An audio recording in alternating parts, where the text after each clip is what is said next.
స్కూల్కి వెళ్లాలంటే భయపడే సిచ్యువేషన్. ఎందుకంటే పాఠశాల భవనం శిథిలావస్థకు చేరుకోవడమే పెచ్చులు ఊడుతున్న ఒక పైకప్పు నుంచి ఎప్పుడు ఏం ఊడిపడుతుందోనని ఆందోళన నెలకొంది.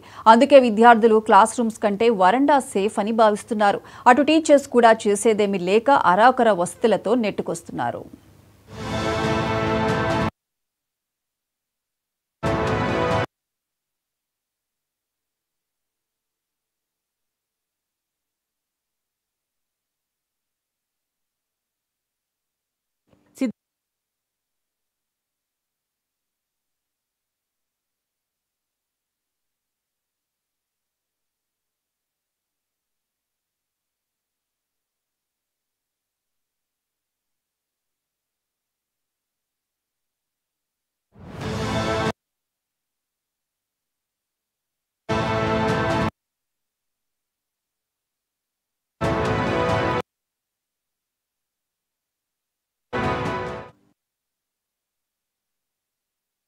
ఇదిగో ఇక్కడ చూడండి, భవనం పెచ్చులు ఎలా ఊడిపోతున్నాయో. ఇదిగో ఇక్కడ చూడండి, భవనం పెచ్చులు ఎలా ఊడిపోతున్నాయో. ఇక వర్షాకాలం వచ్చిందంటే రూమ్స్ మొత్తం చెరువులను తలపిస్తాయి. శిథిలావస్థకు చేరినా అటు ప్రభుత్వం, ఇటు ఉన్నతాధికారులు ఎవరూ పట్టించుకోవడం లేదు.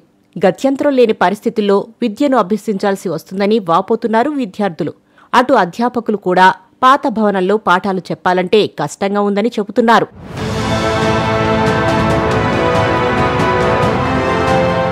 ఉమ్మడి శ్రీకాకుళం జిల్లా రాజం మండలం కొండంపేటలో ఉన్న ప్రభుత్వ ప్రాథమిక పాఠశాల సమస్యలతో కొట్టుమిట్టాడుతోంది. నాడు నేడుతో పాఠశాలల రూపురేఖలే మార్చేస్తామని ఊదరగొట్టిన వైసీపీ ప్రభుత్వం 5 ఏళ్లు ఆ స్కూల్ వైపే కన్నెత్తి చూడలేదు. శిథిలావస్థ స్థితిలో ఉన్న ఈ 2 భవనాలను ఉపాధ్యాయులు ఖాళీ చేసి మరో గదిలోని వరండాలో తరగతులు నిర్వహిస్తున్నారు.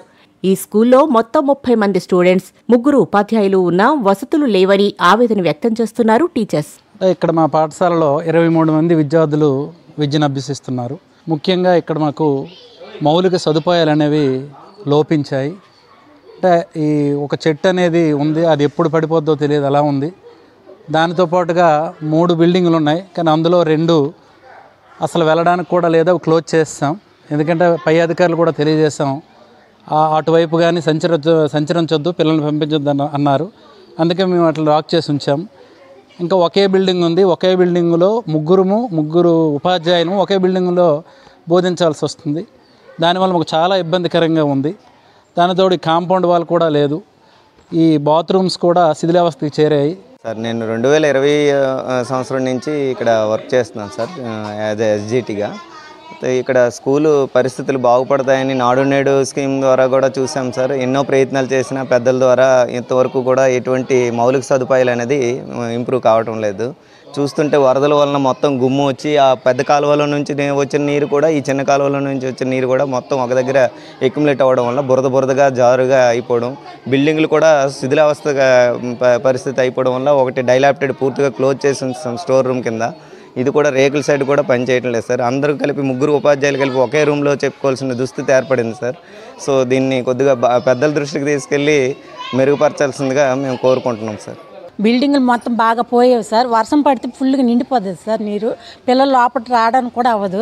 ఇలా ఉండడం వల్ల తాగిన వాళ్ళు కూడా చేరిపోతున్నారు సార్. పిల్లలు ఉంటుండగానే తాగిన వాళ్ళు వచ్చేస్తున్నారు సార్. చాలా ఇబ్బందిగా ఉంది. ఇక్కడ కొంచెం బాగు చేసేటట్టు చూస్తే బాగుంటుంది సార్.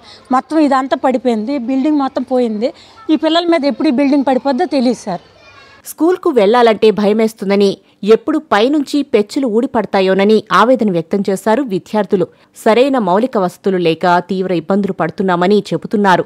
ప్రభుత్వం ఇప్పటికైనా శిథిలావస్థకు చేరిన భవనాన్ని కూల్చివేసి కొత్త ప్రభుత్వ భవనం కట్టాలని కోరుతున్నారు స్టూడెంట్స్. ఈ స్కూల్ బాగాలేదు, బురదగా ఉంది. మేము కిందనే కూడా కూర్చుంటున్నాం, బెంచీలు కూడా ఏట్లేవు. బిల్డింగ్లు బాగాలేదు, పడిపోయినట్టుగా ఉన్నాయి, భయం వేస్తుంది. ఇప్పుడు ఏంటో మా స్కూల్లో వర్షం పడుతుంటే బురదగా అయిపోతుంది. స్కూల్ ఎప్పుడు పడిపోద్దేమో, మేము కిందనే కూర్చొని చదువుతున్నాము. ఇప్పుడు ఎక్కడ పడిపోద్దేమో భయంగా చదువుకుంటున్నాం సార్. ఏదైనా అవసరం పడుతుంటే ఇక్కడ ఫ్రీ భోజనం పెడుతున్నారు సార్. ఇప్పటికైనా కూటమి ప్రభుత్వం పాఠశాల నూతన భవనాలను నిర్మించాలని విద్యార్థులు తల్లిదండ్రులు కోరుతున్నారు.